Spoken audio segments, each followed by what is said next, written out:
वसुदेवसुतं देवं कंसचाणूरमर्दनम् देवकी परमानन्दम् कृष्णं वन्दे जगद्गुरु। आप सभी वैष्णव जनों के चरणों में दंडवत प्रणाम। हरे कृष्णा। भगवत गीता का 18वां अध्याय मोक्ष संन्यास योग के माध्यम से हम सत्संग लाभ प्राप्त कर रहे हैं। भगवान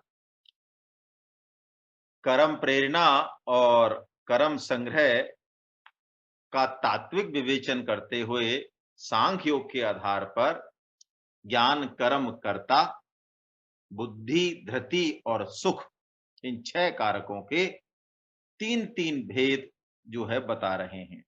और इनमें भी सबसे सूक्ष्म जो है, जो कि कर्म प्रेरणा का शायद बीज है और हमारे बंधन का मूल कारण भी, लगभग ऐसी ही बात परम श्रद्धेय स्वामी जी महाराज कहते हैं और भगवान श्री कृष्ण भी इस बात को 1 से अधिक बार गीता में स्पष्ट शब्दों में कह चुके हैं।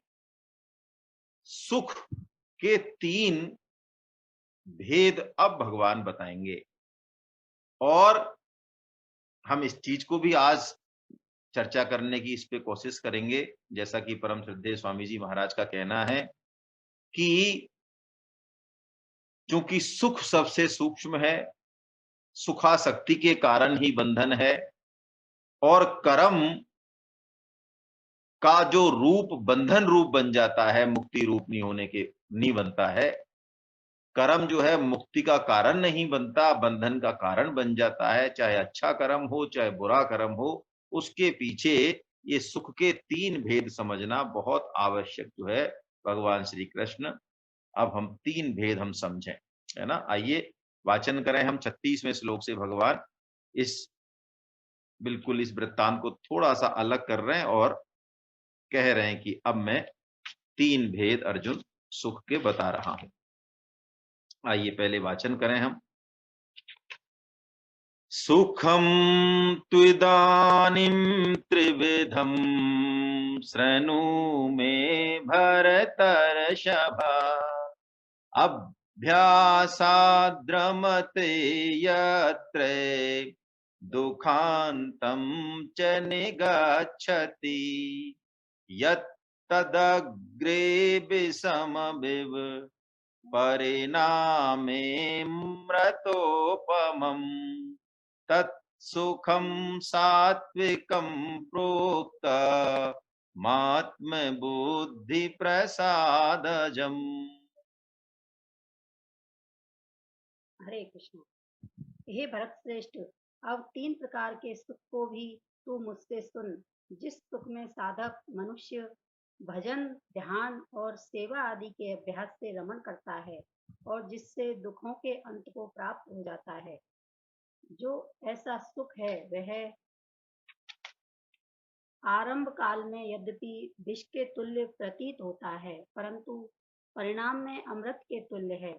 इसलिए वह परमात्म विषयक बुद्धि के प्रसाद से उत्पन्न होने वाला सुख सात्विक कहा गया है। सात्विक सुख। भगवान पहले तो कह रहे हैं सुखम तु इदानीम, तू शब्द लगा दिया, यानी अर्जुन और भरत श्रेष्ठ कहा अर्जुन को, सुखम तु इदानीम त्रिविधम शृणु में भरतर्षभा। देखिए ये बात भगवान बारंबार जो है अर्जुन की जो जिज्ञासा है, अर्जुन के अंदर जो आत्म स्वरूप को जानने का भाव है और भगवान श्री कृष्ण के प्रति जो उनकी निष्ठा है, जो कि उन्हें अंत तक परिणाम पे लेके जाएगी, इस निष्ठा का, इस भाव का भगवान बारंबार यशोगान करते हैं, प्रोत्साहन करते हैं, है ना। भरत श्रेष्ठ, भरत ऋषभा।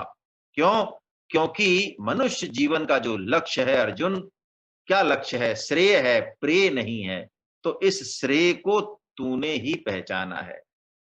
राजस, ये गीता क्यों कही? वो कहते हैं कि राजस और तामस सुख, राजस और तामस का जो गुण है उसको तो तू मानो अतिक्रमण कर चुका। देखिए अर्जुन को ऐसा कहते हैं कि अर्जुन जब इंद्रलोक में गए तो वहां की जो अप्सरा थी उर्वशी, उसने उन्हें काम निमंत्रण दिया, लेकिन अर्जुन अपने निश्चय से डिगे नहीं। उन्होंने कहा, है ना, पुरुरुवा इनके वंश में हुए तो उर्वशी, तो उन्होंने कहा कि मैं आप में माता की दृष्टि रखता हूं। हालांकि उर्वशी ने श्राप भी दे दिया।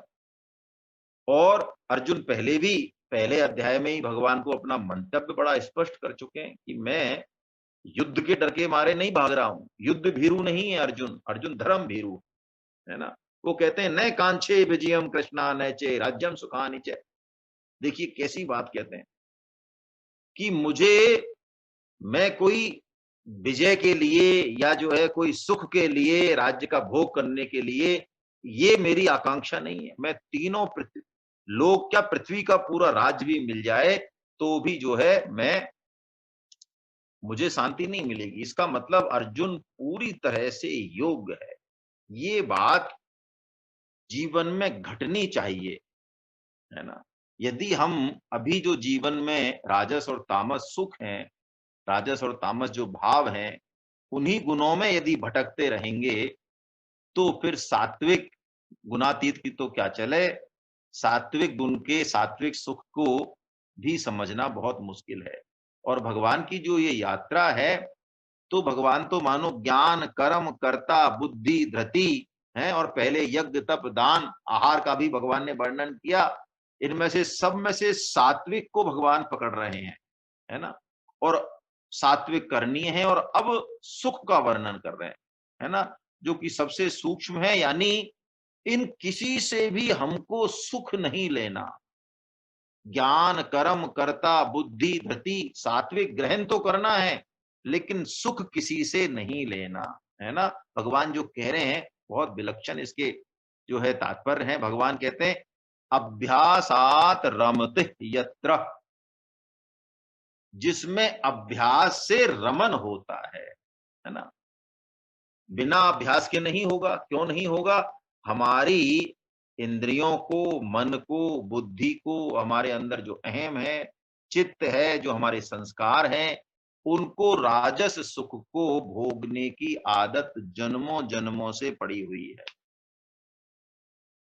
इसलिए राजस सुख में जब हम चर्चा करेंगे, राजस सुख में किसी को भी कुछ बताने की जरूरत नहीं है, किसी को ट्रेनिंग देने की जरूरत नहीं है कि भाई व्हाट्सएप कम से कम 2-3 घंटे तो देखना ही है, टीवी भी देखना ही है, कम से कम 4-5 सीरियल तो देखना ही है, ताश भी कभी कभार खेलना ही है 2-3 दिन में, है ना। तामस और राजस सुख के लिए वो स्वतः ही हमारी आदत बनी हुई है, आदत बनी हुई है। लेकिन भगवान यहां कह रहे हैं अभ्यासात रमते यत्रा। कौन सा सुख है ये? इसमें अभ्यास से रमन होगा। देखिए रमन होना और इसका पकड़ बनाना, इसमें भी फर्क है। सात्विक सुख को की तरफ रुचि तो रखनी है, प्रवृत्ति रखनी है, लेकिन आसरा इसका भी नहीं लेना है। क्यों? हमारा जो आत्म स्वरूप है, हम जो भगवान के अंश हैं, वो शुद्ध बुद्ध निरंजन है। वो तीनों गुणों से अतीत है, शुद्ध चैतन्य स्वरूप है हम। तो यदि हमने कहीं भी बीच में अटकाव किया, जैसे परम श्रद्धेय स्वामी जी महाराज कहते हैं कि शांति का सुख लिया, ध्यान किया, समाधि लगाई, या स्वाध्याय किया, सत्संग किया, अच्छे लोग मिले, उनका संग किया, और इसको भी उससे शांति मिली, चित्त में प्रसन्नता हुई। लेकिन उसको भी यदि पकड़ा, पकड़ा मतलब ये बना रहे, है ना, उसको भी पकड़ा, भगवान के आश्रय को छोड़ा, भगवान के आश्रय को नहीं पकड़ा, उसको पकड़ लिया, तो ये सुख भी, समाधि का सुख भी, भगवान कहते हैं, स्वामी जी कहते हैं, ये हमें गुणातीत अवस्था तक नहीं जाने देगा। हालांकि गुणातीत पे जो छलांग लगेगी वो गुरु शिखर, वो सात्विक सुख ही है।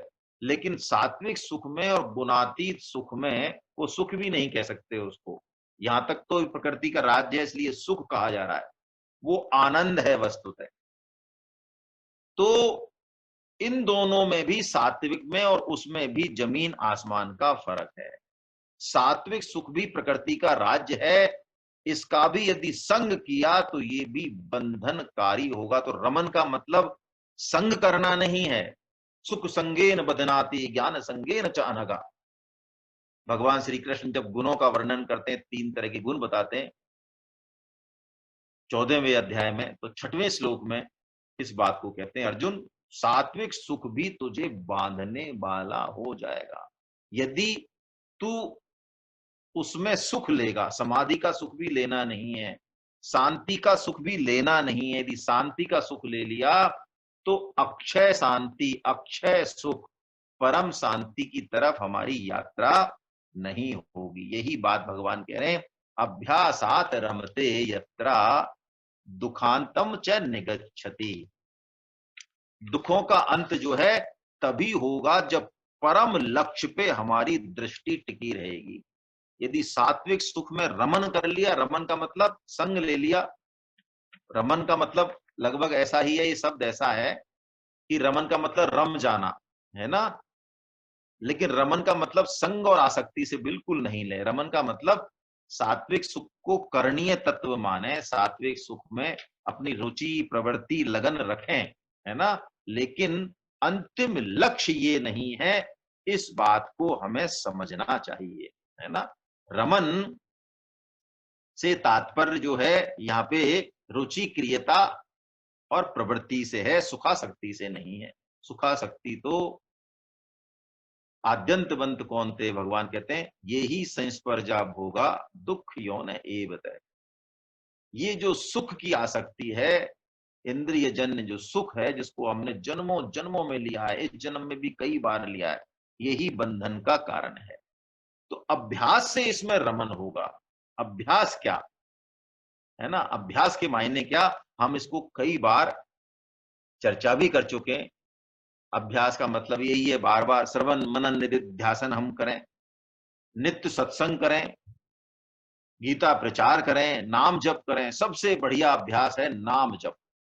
परम श्रद्धेय स्वामी जी महाराज अभ्यास के शाब्दिक अर्थ भी समझाते हैं और भी कई तरीके से अभ्यास का वर्णन करते हैं, लेकिन अंत में जो अभ्यास का मूल स्वरूप निकल के आता है, जो कलयुग में ग्रहणीय है और सबसे ज्यादा कल्याणकारी है, ये अभ्यास कि राम नाम रटते रहो जब लगी घट में प्राण, और कब हूं तो दीन दयाल के भनक पड़ेगी कान। और वो भी अभ्यास, जैसा अभ्यास का मतलब है वो भी करें, बार बार पढ़ें, सत्संग स्वाध्याय करें, है ना। ऐसा कहा गया है कि गल के घाले गूदड़ी और निश्चय माड़े मरण। यानी किसी चीज को यदि सीखना हो तो एक तो दृढ़ निश्चय हो और अभ्यास हो। अभ्यास कैसा हो, एक व्याकरण पढ़ाते हैं जब, उसमें ये आता है दुआ, घोपूची निस दिन करे तब आवे व्याकरण। घोपूची ये अभ्यास का मतलब है। ये घोपूची क्या है कि पहले तो जो है घोंटे उसको, है ना, चिंतन करे, गौपू पूछे और चिंतन करे, जानी आए समझ में, आप पूछे फिर चिंतन करे और घोंटा लगाए, तो गौपूची निषिदिन करे तब आवे व्याकरण। तो ये तो करे ही, ये तो इसका व्यवहारिक पक्ष हो गया, लेकिन इसका जो मूल है वो ये है कि भगवान नाम जप और स्मरण लगातार चलता रहे। गीता प्रचार भी हमें भगवत स्मरण ही कराता है।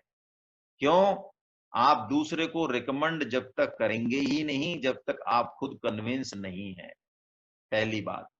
दूसरी बात, यदि हृदय में अभी द्वंद्व है, पूरी तरह से भगवान की तरफ लगने का निश्चय नहीं हुआ है, और तो लोग जो है कुछ कहेंगे, इस डर से ही जो है उसकी अनुशंसा नहीं होगी। लेकिन अनुशंसा यदि की जाए, प्रचार की जाए, तो हमारा भाव भी दृढ़ होता है, दृढ़ होता है ना। तो नाम जप, इस अभ्यास का मतलब अभ्यासात रमते, उस नाम जप में तो हम आनंद लें, उसमें कहीं समस्या नहीं है। भज गोविंदम, भज गोविंदम, गोविंदम भज मूढ़ मते, भज गोविंदम, भज गोविंदम, गोविंदम भज मूढ़ मते। भगवत गीता किंचित धीता, गंगा जल लव कणिका पीता। देखिए कैसा उद्घोष है शास्त्र का, है शंकराचार्य जी जो भगवान के अवतार है, वो कहते हैं भज गोविंदम, भज गोविंदम, गोविंदम भज मूढ़ मते। अरे मूढ़, तू यही काम कर, क्यों? भगवत गीता किंचित धीता, भगवत गीता का थोड़ा सा भी आश्रय लिया, थोड़ा सा भी स्वाध्याय किया, उसमें रुचि बनाई, और गंगा जल लब कणिका पीता। और गंगा जो कि मानो जो है निराकार ब्रह्म द्रव ही है, भगवान का स्वरूप ही है। तो भगवत गीता किंचित धीता, गंगा जल लव कणिका पीता। सकृदपि यस्य मुरारी समर्चा, तस्य यमे किम कुरेत चर्चाम। वो कहते हैं यदि ये काम कर लिया, शंकराचार्य जी भगवान कह रहे हैं, तो यमराज के यहां से हमारा खाता ही उठ जाएगा। बोलिए कितनी बड़ी बात है। आप कहें पाप किए पुण्य किए, हाँ जो भी किए, शास्त्र वचन है ना, खाता ही उठ जाएगा, यानी अधम योनियों में तो जाने से हम बच जाएंगे। लेकिन इसके लिए हमको राजस सुख, इंद्रिय सुख छोड़ना पड़ेगा। वो लगता जरूर है, अभी आगे चर्चा आएगी, अगला श्लोक उसी का ही है। इसी में शंकराचार्य जी भगवान कह रहे हैं, सुखते क्रियते रामा भोगा, पश्चादंत शरीरे रोगा, यद्यपि लोके मरणं शरणं, तदपि न मुंचति पापाचरणम। भज गोविंदम, भज गोविंदम, गोविंदम भज मूढ़ मते। वो कहते हैं फिर भी पाप आचरण को क्यों नहीं तू छोड़ता है? तू इंद्रिय भोगों में क्यों लगा हुआ है? इससे तेरा समय नष्ट होगा, तेरा शरीर नष्ट होगा, तेरे को बहुत सारे रोग आएंगे। तो अभ्यासात, और शुरू में सुख नहीं मिलेगा। भगवान कह रहे हैं यद तद अग्रे, यद तत अग्रे विषम इव, ये विष की तरह लगेगा हमें, है ना। परिणामे अमृतो उपमम, लेकिन परिणाम में ये जो है अमृत की तरह होगा, है ना। क्यों होगा परिणाम में अमृत की तरह? कि हमारा जो स्वरूप है वास्तव में वो खुद ही सहज सुख राशि है। बस ऊपर की गर्द हटी नहीं, ममता हटी नहीं, आसक्ति हटी नहीं, और वो महासागर सुख का वो तैयार है। लेकिन इसके लिए संयम बहुत जरूरी है। शास्त्र की जो बातें शास्त्र कह रहे हैं वो भी बहुत जरूरी है। बच्चा, हम देखते हैं बचपन में प्राय बच्चे, कोई 1-2% छोड़ दें, प्राय बच्चे जो है स्कूल नहीं जाना चाहते। वो ये कहते हैं कि मेरे को जो ये खिलौने हैं, मेरा जो ये घर है, परिवार है, मेरे स्वजन है, बस मैं यहीं ठीक हूं, मुझे स्कूल भेज क्यों रहे हैं? और स्कूल में भी फिर ये कै कबूतर और ख जो भी है, ABCD, ये सब उसको जो है वो नहीं जाना चाहता स्कूल। लेकिन यदि उसको स्कूल नहीं भेजा, उसने शिक्षा ग्रहण नहीं की, बच्चों के बीच में वो खेला कूदा नहीं, सामंजस्य नहीं सीखा उसने, तो ये पक्की बात है कि वो देश समाज और परिवार के लिए एक बहुत बड़ा बोझ जो है तैयार हो रहा है ना। तो भगवान यहां कह रहे हैं कि शुरू में विष है, लेकिन आगे वो अमृत की तरह है।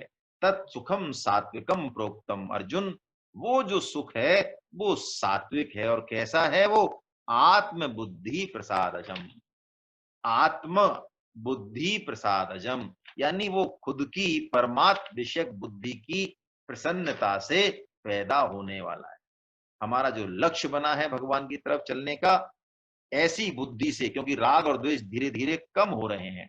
हम यदि संसार से ममता हटा लें तो ये प्रसाद ये पैदा होगा। प्रसाद यानी अंतःकरण की प्रसन्नता, अंतःकरण में जो, चित्त में जो आनंद आता है, जो सुख आता है, जो प्रसन्नता आती है, वो है ये अंतःकरण की प्रसन्नता से ये पैदा होने वाला सुख। भगवान कह रहे हैं आत्मबुद्धि प्रसादजम, है ना। जैसा कि भगवान श्री कृष्ण पहले भी कहा है कि 2.69 में कि जो मुनि है वो, जो सांसारिक लोग हैं, वो जिस चीज में महत्व बुद्धि रखते हैं, यानी जो उनके लिए दिन है वो मुनि के लिए रात है। जो इनके लिए रात है, परमात्मा विषयक बुद्धि इनके लिए रात है, परमात्मा में लगना, सत्संग करना, समय देना, स्वाध्याय करना इनके लिए रात है। जो सांसारिक महत्व बुद्धि वाले लोग हैं, तो मुनि के लिए वो दिन है ना। तो भगवान कह रहे हैं आत्मबुद्धि प्रसादजम। देखिए,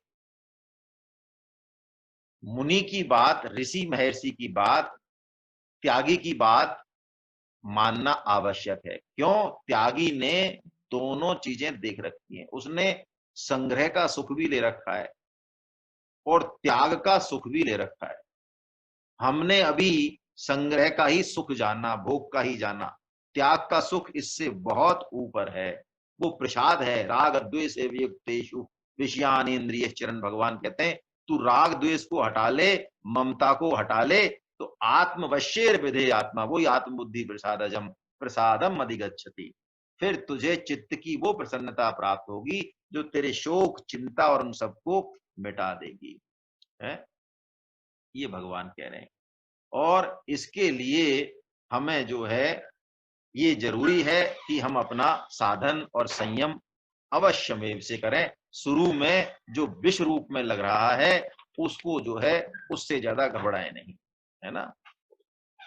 ऐसा नहीं शुरू में विष रूप मान के छोड़ दें, शास्त्र की बात का जो है आदर करें, जिससे कि हमारे अगले जो भगवान बता रहे हैं कि परिणाम में ये अमृत के समान है, उस चीज का हमें धीरे धीरे अनुभव हो जाइए। आइए अब हम अगला जो है राजस सुख के बारे में भगवान क्या कह रहे हैं उसके बारे में हम चर्चा करें। 38वां श्लोक। विषेन्द्रिय संयोगात् यत्तदग्रिमृतोपमम् परिणामे विषमिव तत्सुखम राजसं स्मृतम्। जो सुख विषय और इंद्रियों के संयोग से होता है, वह पहले भोग काल में अमृत के तुल्य प्रतीत होने पर भी परिणाम में विवेक तुल्य है, इसलिए वह सुख राजस कहा गया है। देखिए, ये राजस सुख जो है भगवान कह रहे हैं, एक तो परम सद्य स्वामी जी बता रहे हैं कि इसमें भगवान ने स्मृतम दिया शब्द, परिणामे विषम इव तत्सुखम राजसम स्मृतम। और पहले जब सात्विक सुख बताया तो भगवान ने प्रोक्तम शब्द दिया। स्मृतम मतलब ये राजस सुख हमने बहुत जन्मों से भोगा है, हमारी स्मृति में है, खूब लिया है, अभी भी लिया है इस जन्म में भी। और अंततः रजस्तु फलम दुखम, राजस सुख लग सकता है हमें शुरू में अमृत की तरह, लेकिन उसका परिणाम तो दुख ही होगा। जैसा कि भगवान बता रहे हैं इसमें परिणामे विषमेव, और ये बात हम अपने अनुभव से भी जान सकते हैं कि हर सुख के पीछे, जो इंद्रिय संयोग का सुख है उसके पीछे दुख तैयार ही खड़ा है, मानो तैयार ही खड़ा है। भगवान कह रहे हैं कि विषय और इंद्रिय संयोगात, ये विषय और इंद्रियों के संयोग से पैदा होता है। कैसे होता है संयोग? भागवतम में एक चरित्र है, उससे हम इस चीज को थोड़ा समझें कि राजा आग्नीद हुए हैं ये। तो राजा आग्नीद पूर्व चित्ती नाम की एक अप्सरा है, उस पर आसक्त हो जाते हैं और फिर उनके 9 पुत्र होते हैं। अब ये एक कहानी लगती है, लेकिन इसका हम रूपक देखें कि क्या रूपक है इसका। पूर्व चित्ती जो नाम है, बड़ा इसमें महत्व है। यानी चित्त में, जो अंतःकरण चतुष्टय में जो चित्त है, उसमें हमारे पूर्व जन्मों के कर्मों का जो फल अंश है, जो संस्कार हैं, जो वासनाएं हैं, वो सब जमा रहते हैं। और जैसे हमने कर्म किए पहले, उस कर्म के अनुसार कर्म प्रेरणा होती है जो भगवान जो बता रहे हैं, और उस कर्म प्रेरणा के हिसाब से यदि हमने काम किया तो कर्म संग्रह तैयार रखा है। प्रहलाद जी तो एक बड़ी अच्छी बात कहते हैं। वो कहते हैं वस्तुतः ये सुख दुख तो स्वतः ही आते और जाते हैं। हम नहीं भी प्रयास करें ना तो भी जीवन में सुख अवश्यमेव आएगा और दुख भी आएगा बिना बुलाए। और वैसे भी हमारा अनुभव ये है भी, दुख के लिए कोई निमंत्रण देने नहीं जाता, सुख के लिए भी कोई नहीं कहता कि तुम जाओ, लेकिन सुख जाता है, दुख आता है, दुख जाता है, सुख आता है। सुखम ऐन्द्रियकम दैत्या देहि योगेन देहि नाम सर्वत्र लभते दैवात यथा दुख मयत्नता। ऐसा प्रहलाद जी कहते हैं कि जैसे दुख अपने आप आता है बिना बुलाए, ऐसे सुख भी अपने आप आएगा। लेकिन मनुष्य जन्म जो है ये सुख और दुख भोगने के लिए नहीं मिला है। एक बार बीरबल से अकबर ने पूछा कि सुख अच्छा लगता है कि दुख अच्छा लगता है, तो बीरबल ने बड़ा जोरदार जवाब दिया, सुख भी अच्छा लगता है, दुख भी। क्या ऐसे कैसे संभव है? कि ये सिद्धि की दृष्टि है। ऐसे कैसे कि महाराज सुख आते हुए अच्छा लगता है और दुख जाते हुए अच्छा लगता है, तो दोनों ही अच्छे लगे। तो साधक की दृष्टि ऐसे ही रहनी चाहिए। यदि विषय इंद्रिय संयोगात इसमें हम फंस गए, यानी शिश्नोदर, एक शास्त्रों में शब्द आता है शिश्न और उदर, है ना, काम सुख और ये जिव्या का सुख, इन दो में फंस गए तो फिर भगवान की तरफ यात्रा नहीं होगी। चैतन्य महाप्रभु जी कहते हैं जिभ्यार लाल से ये इत उत धाय, बंगाली में बोलते हैं चैतन्य चरितामृत में, जिभ्यार लाल से ये इत उत धाय। यदि कोई, है ना, जिभ्या का वो है तो उसकी घर में भी इज्जत नहीं होगी। बहुत ज्यादा जीव का चटोकरा है, इसका नियंत्रण नहीं है उस पर, जीव पर, तो उसका जीवन भी, बुढ़ापा भी सब खराब होने वाला है। वो कह रहे हैं शिष्णोदर परायण कृष्ण नहीं पाए, जिभ्यार लाल से ये इत उतधाय शिष्णोदर परायण कृष्ण नहीं पाए। चैतन्य महाप्रभु जी कहते हैं कि शिष्णोदर परायण है वो भगवान की तरफ यात्रा नहीं कर सकता, समर्थ है फिर भी नहीं कर सकता। हमने उदाहरण लिया कि जो भंवरा होता है वो कमल के फूल में बंद हो जाता है, फिर भी वो कमल के फूल को छेदता नहीं है। वो इंतजार करता है कि सुबह सूरज भगवान आएंगे और जो है अपनी आप कमल के पत्ते खुल जाएंगे और मैं जो उड़ जाऊंगा। मैं क्यों जो है, कवि ने कहा है प्रीति रीति विधिना भ्रमर अद्भुत रची बना है।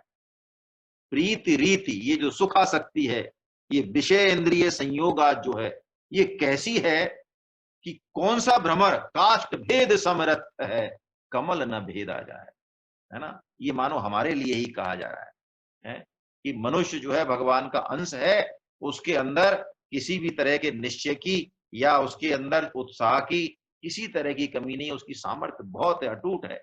लेकिन इस सुखासक्ति के कारण, ये शिष्णोदर के कारण उसकी यात्रा आगे नहीं चलती। व्यास कनक और कामनी ये लंबी तलवार, आए थे हरि भजन को बीचे लीने मार। हम जो फंसते हैं, सभी बड़े से बड़े जिनको अटकाव हुआ है, लक्ष्य तक जो नहीं पहुंचे हैं, उसमें दो ही कारण है, व्यास कनक और कामनी। शिष्णोदर कह दें, कनक कामनी कह दें, विषय इंद्रिय संयोगात कह दें, शास्त्र अलग अलग तरीके से वर्णन करता है, बात वही है। और तुलसीदास जी महाराज तो इस पर इतनी बढ़िया बात कहते हैं कि मनुष्य के पांचों इंद्रियां जागृत रहती है, मतलब एक्टिव रहती हैं। पशुओं में पक्षियों में प्राय एक इंद्रिय विलक्षण होती है, बाकी इंद्रिय उनकी इतनी नहीं होती हैं। तो एक इंद्रिय के कारण ही वो फंस जाते हैं।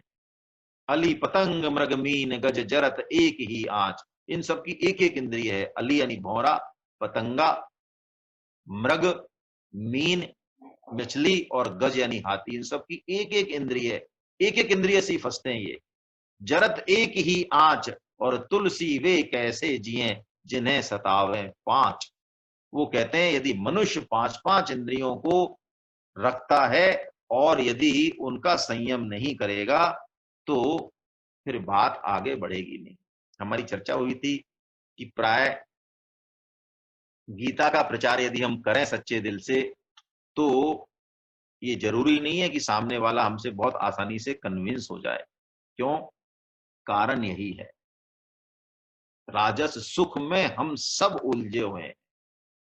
और गीता मान लो पढ़ाने के लिए उसको आ भी जाए वो आपकी इज्जत करके, आपकी बात मान के, तो शुरू में हो सकता है 2 4 5 7 क्लासों में तो उसको लगेगा अरे कहाँ फंसा दिया इन्होंने, क्या फालतू की बातें करते रहते हैं, है ना। क्योंकि संस्कार तो राजस है।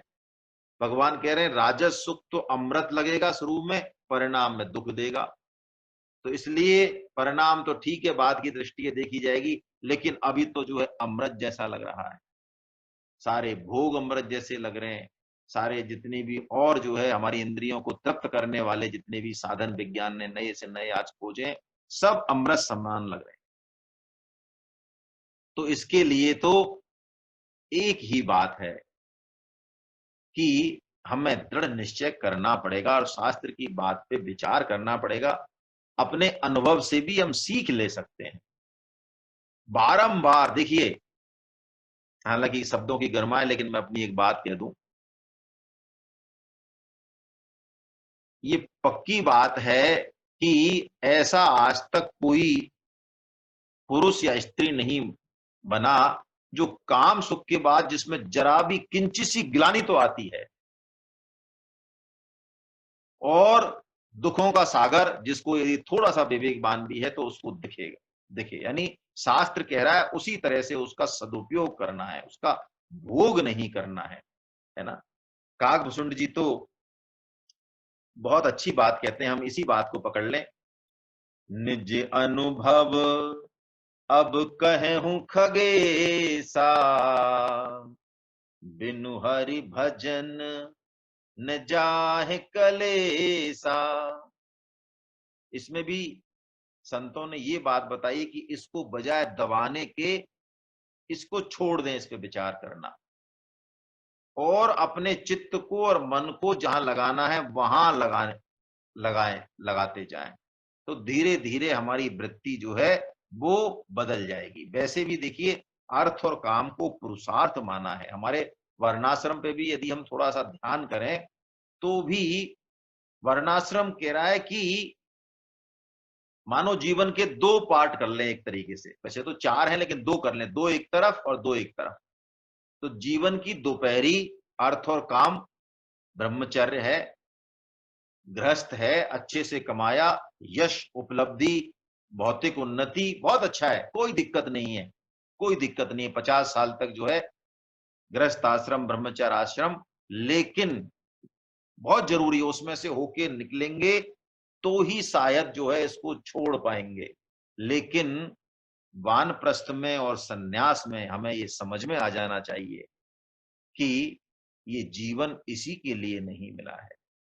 हम स्वयं से अपने पर चेक लगा दें कि रुको, ये जीवन किसी और श्रेष्ठ लक्ष्य की ओर ले जाने वाला है, उस पर हम ध्यान लगाएं। और यदि ये चेक लगा दिया तो बहुत अच्छा है, नहीं लगाया तो हम बहुत बड़ा नुकसान यानी बहुत कुछ गंवा बैठेंगे। जो अब तक कमाया 50 साल तक वो तो बहुत अच्छा है, ये राजस्व यदि जीवन की दोपहरी के बाद भी चलता रहा तो बहुत बड़ा मूल्य हमको चुकाना पड़ेगा। इसलिए यजुर्वेद में एक बहुत छोटा सा सूत्र है, याद रखें तो बड़ा काम आता है। वो यजुर्वेद में एक सूत्र आता है, चरैवेति चरैवेति, मतलब चलते रहो बढ़ते रहो बढ़ते रहो, रुको मत। ब्रह्मचर्य में भी जो कमाना है कमाया, गृहस्थ में भी जो भोगना है वो सब काम किया, है ना, लेकिन चरे वेती अभी लक्ष्य आया नहीं। अभी अंत नहीं आया, अंत कहीं बहुत अच्छा है आगे। और यदि राजस भोग में ही फंसे रहे तो तुलसीदास जी कहते हैं बुझे न काम अग्नि कहूं, है ना। तुलसी विषय भोग बहु घीते हैं, हम कर धनि धाम संवारे और अंत चले उठ रीते, है ना। मन पछते ही अवसर बीते। ये अवसर जो हमको मिला है इसको हम अवश्य में पहचाने, बहुत आवश्यक है ये। परम श्रद्धेय स्वामी जी महाराज इसकी बात बहुत करते हैं। हम भी जो है बारंबार बारंबार मैं आप सबको निवेदन करता हूं कि सबसे पहले हम जीवन क्यों मिला, क्या इसके पीछे उद्देश्य है, इसका वास्तविक लक्ष्य क्या है, इस चीज को दिमाग में बैठाना बहुत जरूरी है। विवेक विचार से बैठाने की अपेक्षा है। यदि उससे नहीं बैठता है तो जीवन में कई बार ऐसी दुर्घटना घटती है भगवान की कृपा के कारण, है ना, कि आदमी के मन में वैराग्य प्रकट हो जाता है। ऐसा जीवन में दुख आता है, बहुत दुख आता है, स्वजन को लेके, धन संपत्ति को लेके, मान सम्मान को लेके कोई ऐसा जीवन में दुख आता है कि आदमी सोचता है फिर कि वास्तव में ये सब है क्या झमेला, कहाँ जाना है हमें, क्या है ये जीवन, इसके पीछे क्या, जीवन के बाद क्या, जीवन से पहले क्या। जब ये जिज्ञासा, ये मुमुक्षा आए, उसी दिन हमारा जन्म है। और ये जितनी जल्दी आ जाए उतना ही बढ़िया है। अंत में आई जब समय नहीं रहा, फिर क्या आया। भर्तृहरि जी एक बहुत अच्छी बात लिखने लायक उनका एक श्लोक है। भर्तृहरि जी के 3 शतक हैं। ये वैराग्य शतक है उनका, नीति शतक और वैराग्य शतक पढ़ने लायक है। बाकी एक श्रृंगार शतक है, वो जो है रिकमेंडेड नहीं है। वो कहते हैं यावत स्वस्थमिदं कलेवर ग्रहम यावच्च दूरे जरा यावच्चेन्द्रिय शक्तिर प्रतिहता यावच्छयो नायुषा। क्या कह रहे हैं, देखिए बहुत प्यारी बात है। इस राजस्व के संदर्भ में हम इसको समझें बारंबार।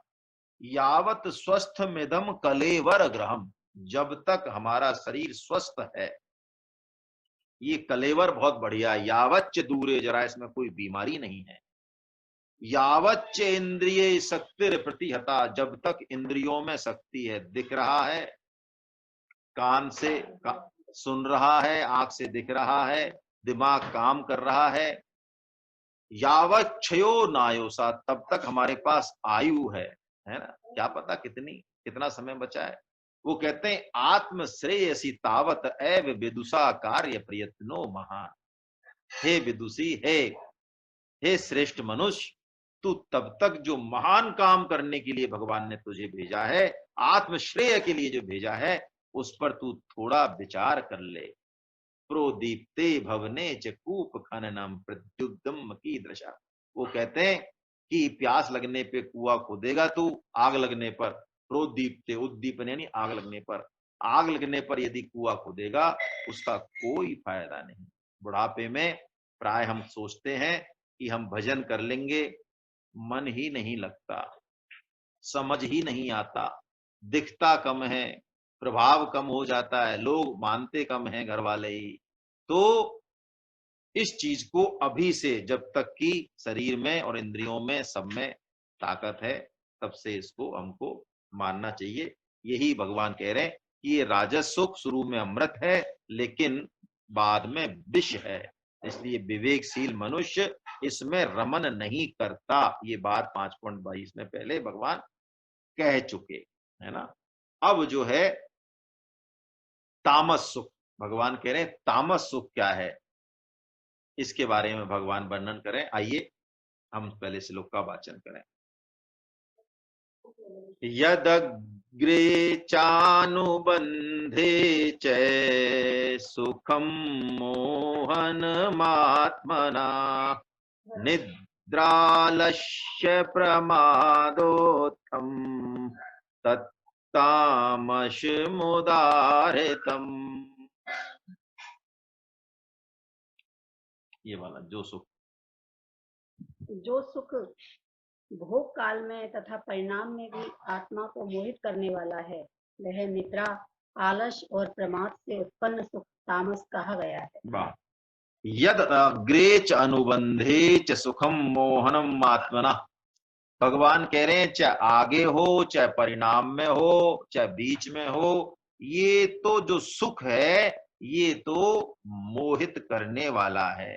किससे पैदा होता है? निद्रा, आलस और प्रमाद से पैदा होता है। देखिए भगवत गीता में भगवान श्री कृष्ण ने जिस तरह से अज्ञान, अविवेक, मूढ़ता, तमोगुण, निद्रा, आलस, प्रमाद ये बताए हैं ना, ये एक तरीके से एक दूसरे की वृद्धि करता है। जैसे भगवान 14.8 में ये कहते हैं कि तमोगुण अज्ञान से पैदा होता है। फिर 14.17 में कहते हैं कि नहीं, प्रमाद मोह तमोगुण से अज्ञान पैदा होता है, प्रमाद और मोह पैदा होते हैं। तो कहने का मतलब कभी इससे ये पैदा होता है, कभी इससे ये पैदा होता है, कोई फर्क नहीं है, कैसे भी मान लें, बात एक ही है। एक ही चीज के अलग अलग रूप हैं। मूल बात यह है कि तमोगुण हमारे विवेक को दबा देता है, जागृत नहीं होने देता है। विवेक दबा हुआ, जैसे राख की चिंगारी नहीं होती है, जो उसकी अग्नि की चिंगारी राख में दबी रहती है। तो ये जो तामस सुख वाला व्यक्ति है, ये तो जो वो सुख ले रहा है उसके आरंभ और अंत पर विचार ही नहीं करता। इसका सुख तो बिल्कुल बेहोशी का है। जैसे कल देखिए राजेंद्र अरोड़ा जी ने एक बड़ा अच्छा प्रश्न उठाया, उस पे भी परम श्रद्धेय स्वामी जी महाराज ने यहाँ पे बहुत अच्छे से जो है इसको साधक संजीवनी में व्यापक रूप से खोला है। आप चाहें तो उसको पढ़ सकते हैं। स्वामी जी लिखते हैं कि तमो गुण का जो एक रूप है निद्रा, ये बिल्कुल आवश्यक है, बहुत आवश्यक है ये। लेकिन निद्रा में भी परम श्रद्धेय स्वामी जी महाराज ने भेद किया। उन्होंने कहा युक्त निद्रा होती है, एक तो निद्रा के दो पार्ट हैं, एक तो विश्राम देती है शरीर को और एक उसमें बेहोशी होती है निद्रा में।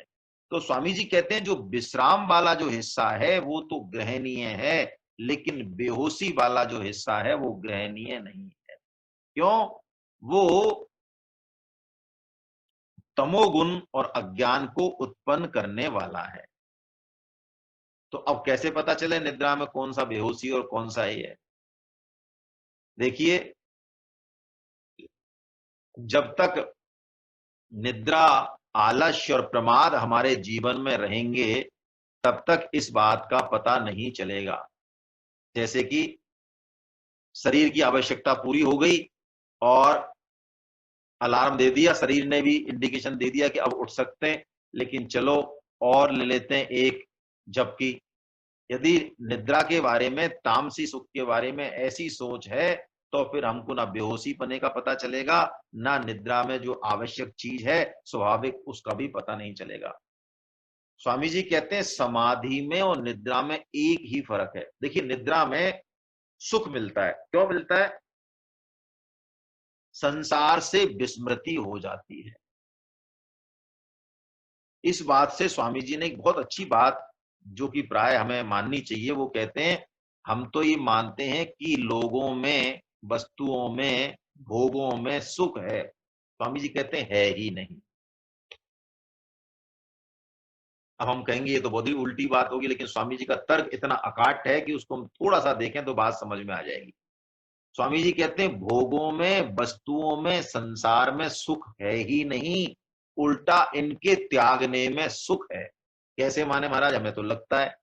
तो वो यही बात कहते हैं कि यदि आपकी निद्रा नहीं आने दी जाए किसी वजह से, है ना, तो कितनी प्यारी वस्तु हो, कितनी ही प्यारा व्यक्ति हो, कुछ भी हो, अंततः हमारा जो स्वरूप है उसको संसार से हटना पड़ेगा, तभी जो है उसमें सुख और शांति आएगी। यानी निद्रा लानी पड़ेगी। यदि किसी को निद्रा नहीं आए तो ये बहुत बड़ी समस्या पैदा हो जाती है कि इसको निद्रा नहीं आ रही। डॉक्टर सारा जोर ही इसमें लगा देते हैं कि इसको निद्रा आए, नहीं तो ये पागल हो जाएगा। जो है शरीर के लिए बहुत आवश्यक है। लेकिन उस निद्रा में जो सुख है, स्वामी जी कहते हैं, वो संसार की विस्मृति से है। और निद्रा में यदि होश रहे, थोड़ी जागृति रहे, तो फिर वो समाधि ही है निद्रा। देखिए, जो सिद्ध हैं, जो गुणातीत हैं, उनकी तो बात अलग है, लेकिन सात्विक गुण वाले भी इस बात को अनुभव करते हैं। गौतम बुद्ध की घटना है उनके जीवन में, प्राय वो कहते हैं, उनके साथ के जो आनंद और जो भी उनके प्रिय शेष रहे, गौतम बुद्ध पूरी जितना भी वो सोते, 2 घंटे 4 घंटे 6 घंटे जो भी सोते हैं, उस पर चर्चा नहीं है, वो एक ही करवट में सोते थे बिल्कुल।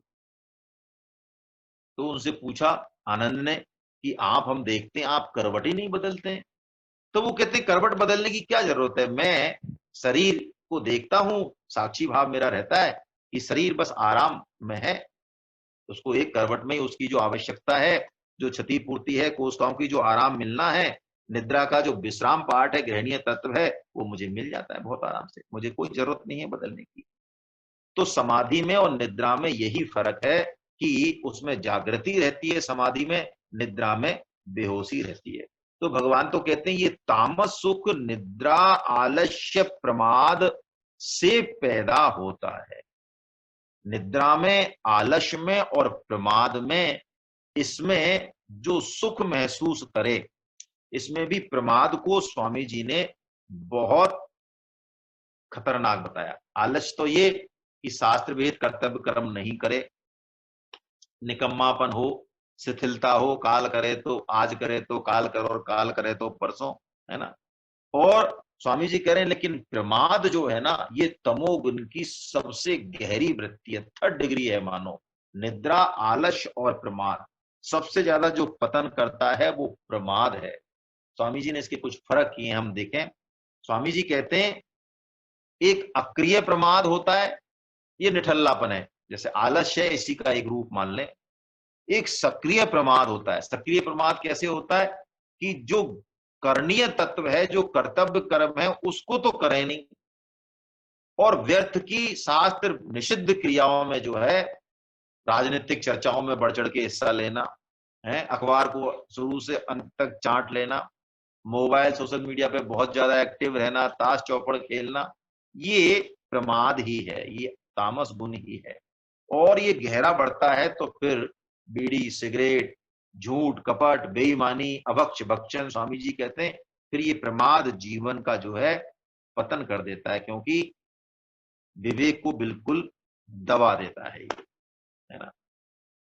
तो यही बात भगवान यहाँ पे कह रहे हैं कि निद्रा आलस्य प्रमादोत्तम तत् तामस मुदाहतम, ये मोहन मात्मना, ये बुद्धि को मोहित कर देता है, विवेक जागृत नहीं रहता इसमें, है ना। जैसे कि एक कहानी के माध्यम से हम समझें कि यदि हम मनुष्य जन्म की जितनी इंपॉर्टेंस है, उस इंपॉर्टेंस को नहीं समझ पा रहे हैं, तो तामस गुण हमारे अंदर भी हावी है। उस विवेक का जागृतिकरण यदि नहीं है तो तामस गुण हावी है। एक कथा आती है कि एक किसान लकड़ी काटे जंगल से, खाए पी और सो जाए, जिंदगी चल रही थी, वो कहे मुझे कोई जरूरत नहीं किसी और चीज की।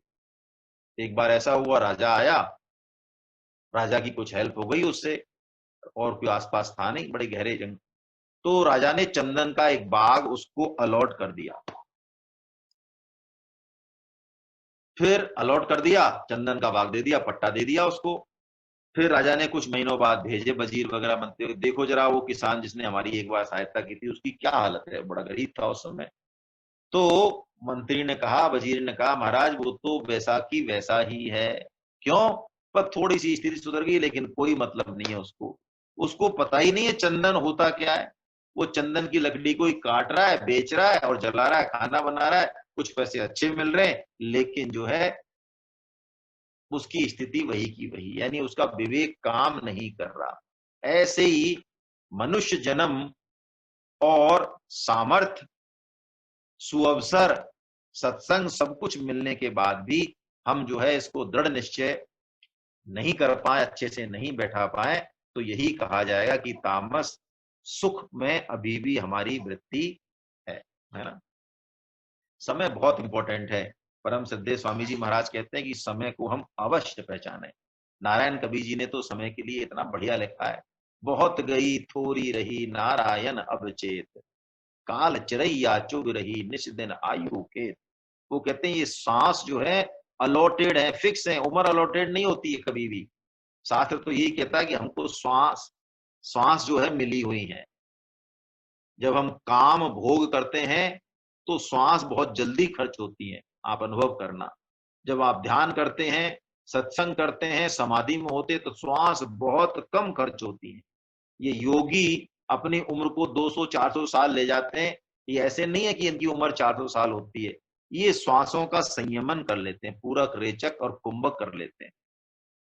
तो ये काल चिरैया चुग रही निस दिन आयु खेत, तामस के लिए वो मना कर रहे हैं कि रात गवाई सोए के और दिवस गवाया खाए, हीरा जन्म अमूल था लेकिन कौड़ी बदले जाए। तो तामस सुख को ये तो ग्रहणीय है ही नहीं, ये तो दूर से ही त्याज्य है। हाँ, निद्रा आवश्यक है, उसमें कोई दिक्कत नहीं है।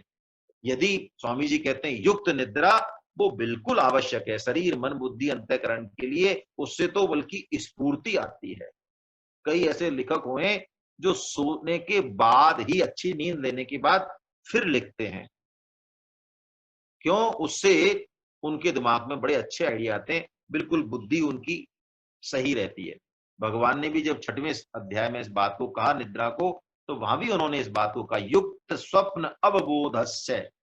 अवबोध शब्द दिया भगवान ने कि निद्रा आवश्यक है, स्वप्न निद्रा, लेकिन युक्त स्वप्न अवबोधस्य योगो भवति दुख। निद्रा में जागृति बहुत आवश्यक है, होश पूर्वक। और इसके लिए हम इतना सा ही काम करें बस कि सोते समय भगवान नाम स्मरण करें।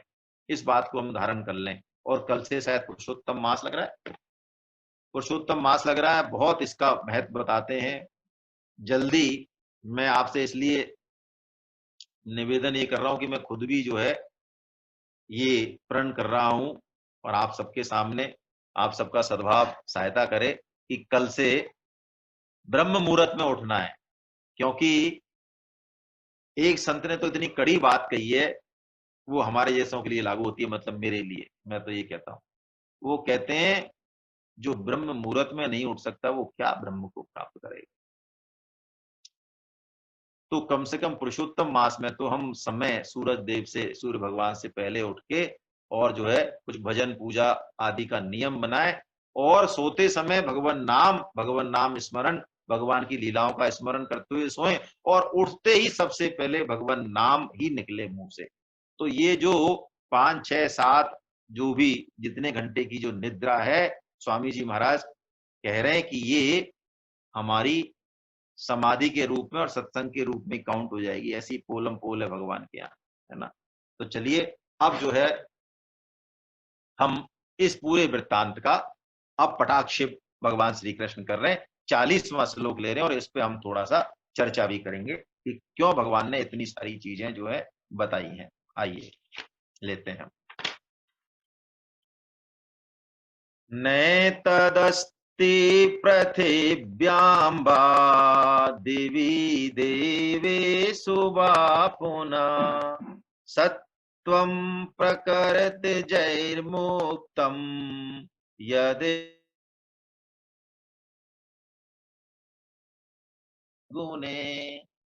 पृथ्वी में या आकाश में अथवा देवताओं में तथा इनके सिवा और कहीं भी ऐसा कोई भी सत्व नहीं है जो प्रकृति से उत्पन्न इन तीनों गुणों से रहित हो। देखिए, एक तो भगवान ने सब कुछ बता के और अब एक अंतिम बात क्या कही कि यदि भी त्रिभिर्गुणे सत्वम प्रकृतिर जैर मुक्ते है। 3 गुणों से रहित तो अर्जुन तुम तो क्या पूरे तीनों लोकों में कोई नहीं है। ये तीनों लोक प्रकृति का राज्य है, अर्थात गुण तो हमेशा रहेंगे। दिवी देवेशु वापने, स्वर्ग में, देवताओं में, यहाँ वहां सब जगह ये भगवान की माया जो है ना, ये गुण रूपी माया, ये बहुत विलक्षण है, ये शक्ति है भगवान की, इसलिए भगवान से कम ताकतवर नहीं है, इससे पंगा नहीं लेना है। ये तो हमारी सहायता कर रही है बल्कि, है ना, यदि समझे तो। हाँ, इससे पंगा जिसने भी लिया, बड़े बड़ों ने लिया, बड़े बड़ों ने लिया, लेकिन सबने मुंह की खाई। गुणों के रूप में ही प्रकट है ये माया, राग द्वेष के रूप में प्रकट है ना। लेकिन हमें इससे पंगा नहीं लेना। हाँ, इनसे हमारा संबंध विच्छेद हो सकता है। गुण तो रहेंगे, लेकिन गुणों के पार हम जा सकते हैं, इन माया के पार हम जा सकते हैं। देखो, एक तो पहले ये समझें, गुणों के पार जाने की बात वस्तुतः ये बहुत ऊंची बात है ना। ये हम पढ़ लेते हैं, गीता में दो तरह के श्लोक हैं, एक सिद्धों के हैं, साधकों के हैं। हम पहले सात्विक वृत्ति में आए और सात्विक सुख हमारे जीवन में खूब जोर शोर से आने लगे, तब जो है गुणातीत की बात समझ में आएगी। अभी सात्विक सुख ही नहीं आया जीवन में, मान लो यहां ही प्रवृत्ति नहीं है, फिर गुणातीत सुख की बात करें, गीता समझाए, तो हमें तो लगेगा कि पता नहीं क्या जरूरत है, ये जो सत्संग का सुख मिल रहा है यही बहुत है अभी तो। लेकिन भगवान कह रहे हैं नहीं, वो अक्षय सुख इस पूरे गुणों के राज्य से पार है, वो उस पर तेरी दृष्टि टिकनी चाहिए। गुणों से एलर्जी करने की जरूरत नहीं है। तामस गुण जीवन में रहेगा मरते दम तक, राजस रहेगा और जरूरत भी है इनकी, सात्विक रहेगा। इन तीनों गुणों की बहुत आवश्यकता है। लेकिन इनका देखो, वैद्य तो जहर से भी जो है इलाज कर लेता है, तो गीता तो तीनों का बल्कि हमको सदुपयोग करना सिखाएगी। इसलिए भगवान कह रहे हैं यहाँ पे कि मैंने तीनों गुणों का राज्य बताया तेरे को, ज्ञान कर्म कर्ता धति बुद्धि, तेरी बहुत विलक्षण भी हो, सात्विक भी हो तेरा ज्ञान, तब भी पकड़ना नहीं है उसको, उसका संग नहीं करना है। संग तो केवल और केवल भगवान के चरण कमलों का ही करना है। देखिए, ये बात क्या भगवान पहले नहीं किया है? ये 18वां अध्याय उपसंहार है ना, 10.39 आप देखिए, वहां भी भगवान ने ये बात कही, ने तदस्ति बिना यत्सान मया भूतम चराचरम। 9.19 में जब भगवान ने अपना स्वरूप बताया, तब कहा अर्जुन, ये सत असत सब मेरे से ही है, लेकिन तू मेरा अंश है, तू मुझसे अपने संबंध पे जोड़ दे, तू मेरी तरफ ध्यान रख, है ना। मामे भी ये प्रपद्यंते माया मेताम तरंती थे।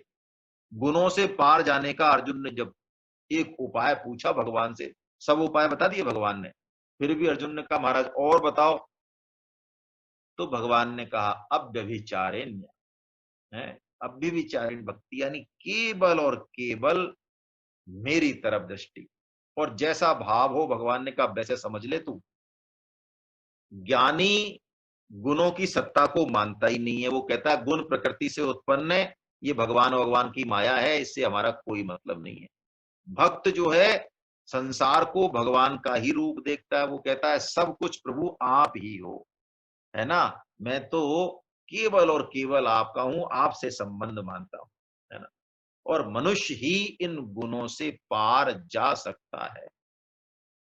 स्वामी जी कहते हैं पृथिव्याम दिवी, पृथिव्याम पद से मानो नीचे के जो लोक हैं वो सारे लोक कहे भगवान ने, दिवी पद से मानो ऊपर के लोक कहे, यानी 7 और 7 14 लोक कहे, और देवेशु पद से भगवान ने, स्वामी जी समझा रहे, जितनी भी योनियां हैं, असुर राक्षस पशु पक्षी कीट पतंगा, है ना, देवता गंधर्व यक्ष, जितनी भी हैं, यानी अनंत ब्रह्मांडों में कोई भी ऐसी प्राणी वस्तु नहीं जो कि त्रिगुण से रहित है, सब कुछ है।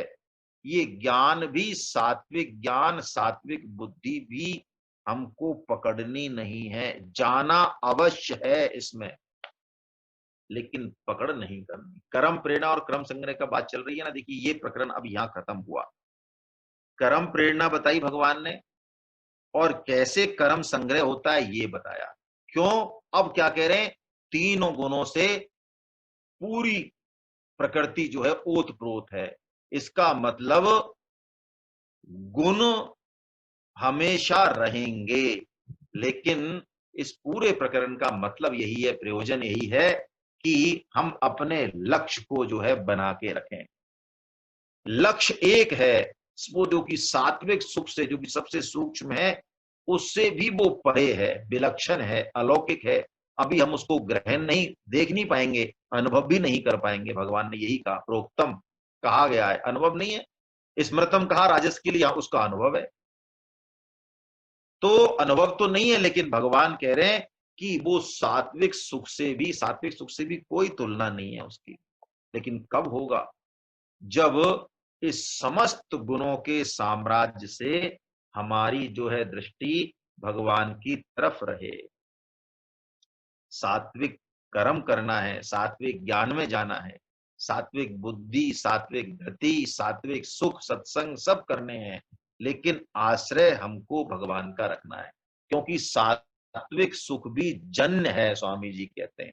जन्य मतलब आत्म बुद्धि प्रसादजम, प्रसन्नता से पैदा हो रहा है। जो पैदा हो रहा है वो नष्ट भी होगा। अतः ये हमारा लक्ष्य नहीं है बहुत ऊंचा ये, इसमें कोई संशय नहीं है। जो राजस और तामस में है यदि हम, तो सात्विक बहुत ऊंचा है, लेकिन सात्विक भी हमारा लक्ष्य नहीं।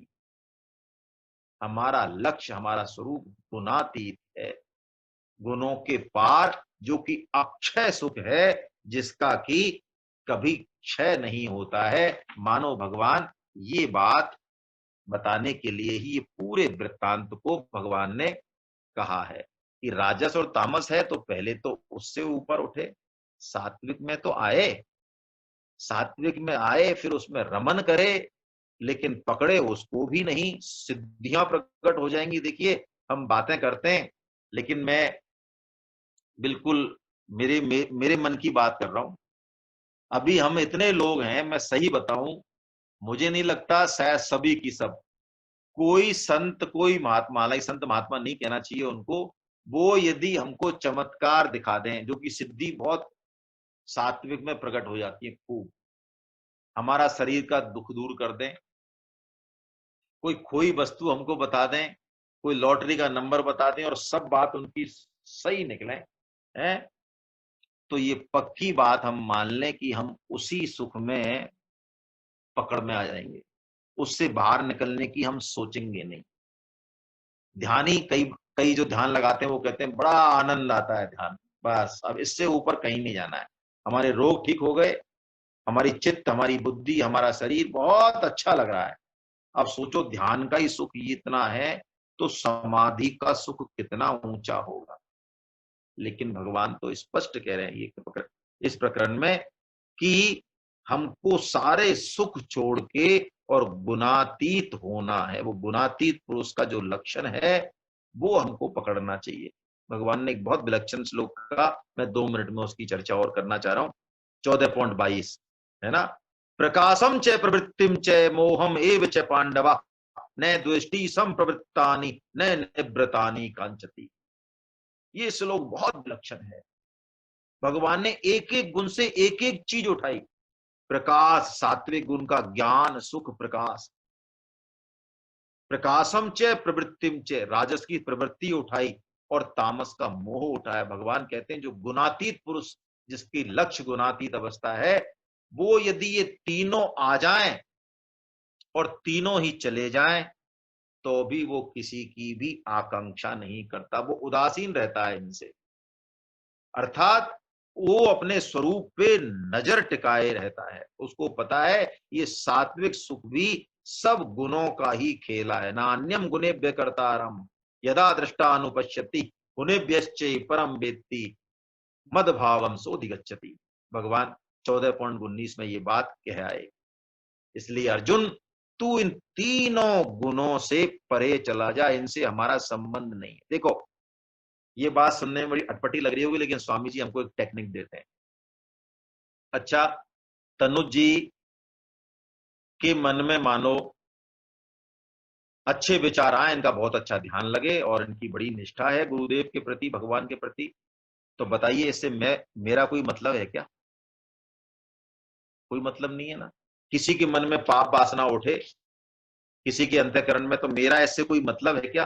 जैसे मैं दूसरे के अंतःकरण को अपना नहीं मानता, ऐसे ही स्वामी जी कहते हैं कि ये सत रज और तम की जो वृत्तियां हैं, ये हमारे स्वरूप को छू नहीं सकती, इनसे हम वास्तव में निर्लिप्त हैं ही।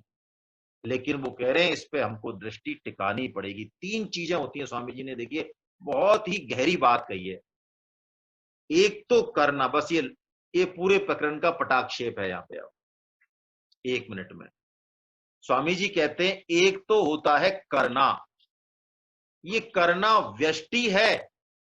प्राय हम सब इसी स्तर पर हैं। अच्छा हो गया अच्छा लगता है, बुरा हो गया बुरा लगता है, यानी अटैच है, लिप्त है, निर्लिप्त नहीं है। अब इससे ऊपर उठेंगे, करने से ऊपर होना, सात्विक आ गया। जो करते हैं भगवान करते हैं, ठीक है, निमित्त हैं हम, इस भाव में भी आ गए। ये भी बहुत ऊंचा भाव है सात्विक, लेकिन स्वामी जी कहते हैं ये लक्ष्य नहीं है।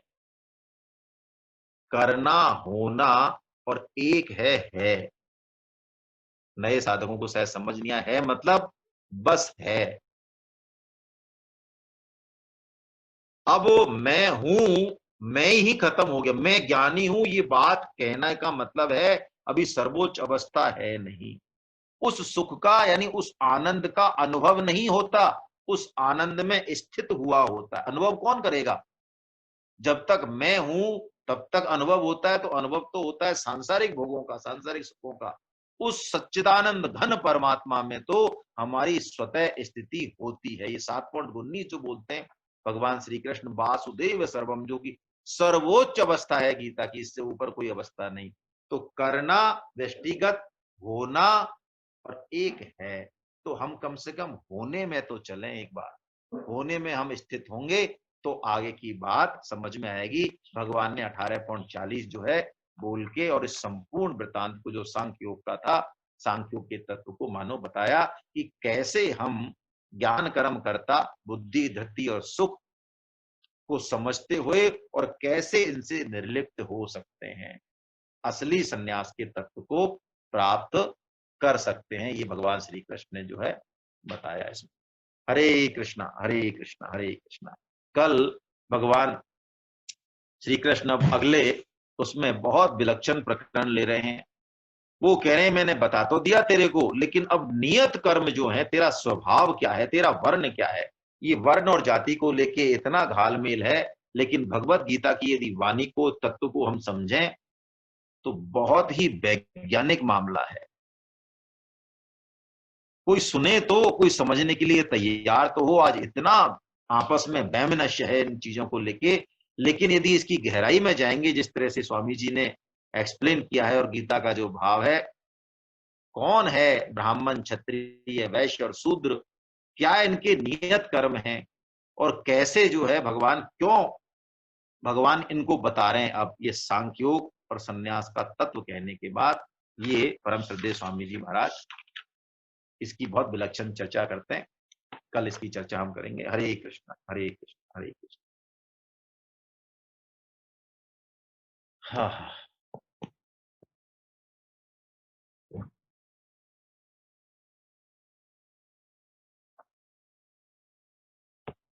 मैं राजेंद्र प्रसाद शर्मा जी को अनम्यूट कर रहा हूँ। जी सर, अपने आप को अनम्यूट कर लें जरा।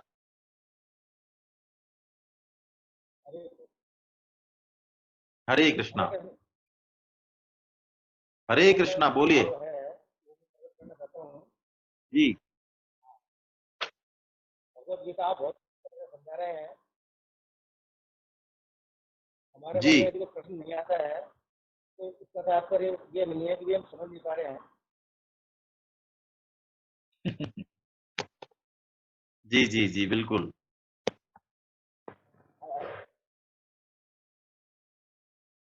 और आपने बताया भगवत गीता प्रचार भी करने में कोशिश कर रहे हैं।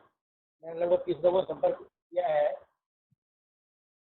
कुछ लोग जुड़े भी हैं। बहुत अच्छा है, बहुत अच्छा है राजेंद्र प्रसाद जी, बहुत अच्छा है। गीता का प्रचार यदि आप कर रहे हैं तो बस, बाकी तो काम। किसी का जो आकलन मैंने किया है उस हिसाब से मैं महसूस करता हूँ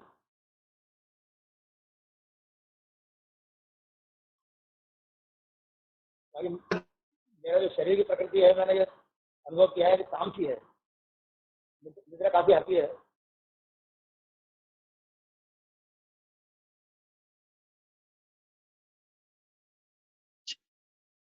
हरे कृष्ण।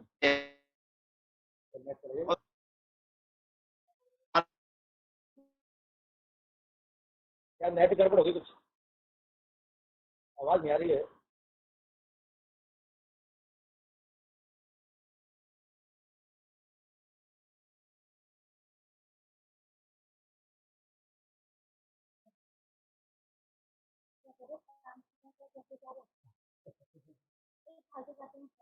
क्या हो गया?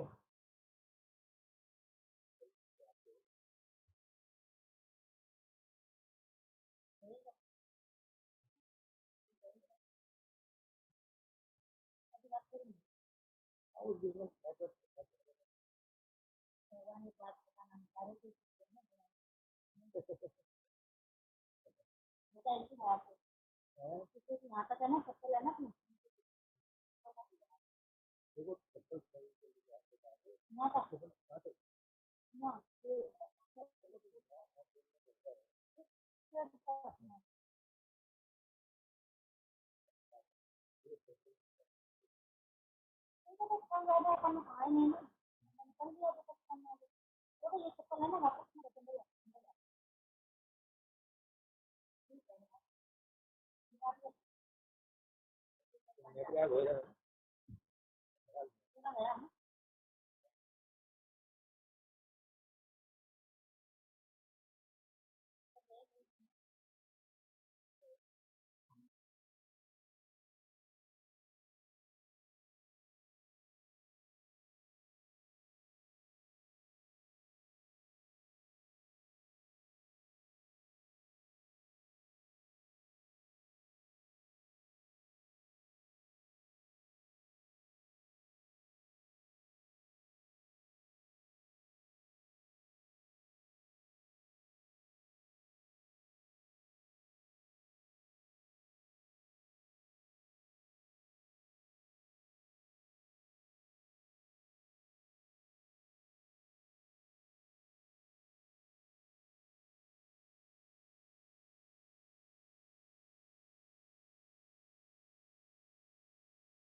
गोविंद जय जय गोपाल जय जय गोविंद जय जय गोपाल जय राधा रमन हरि गोविंद जय जय रमन हरि गोविंद जय गोविंद जय जय गोपाल जय जय गोविंद जय जय गोपाल जय जय राधा रमन हरि गोविंद जय जय रमन हरि गोविंद जय जय राधा रमन हरि गोविंद जय जय राधा रमन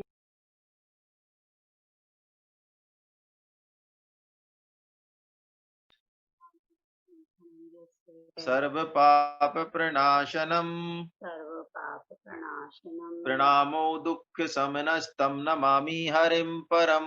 प्रणामो दुःख समनस्तं नमामि हरिं परम। बोलो वृंदावन बिहारी लाल की, बोलो बांके बिहारी लाल, बोलो राधा गोविंद सरकार की जय, बोलो आज के आनंद की जय। हरे कृष्णा। आप सब वैष्णव जनों के चरणों में मेरा दंडवत प्रणाम। हरे कृष्णा हरे कृष्णा। कल हम फिर मिलते हैं इसी समय हरे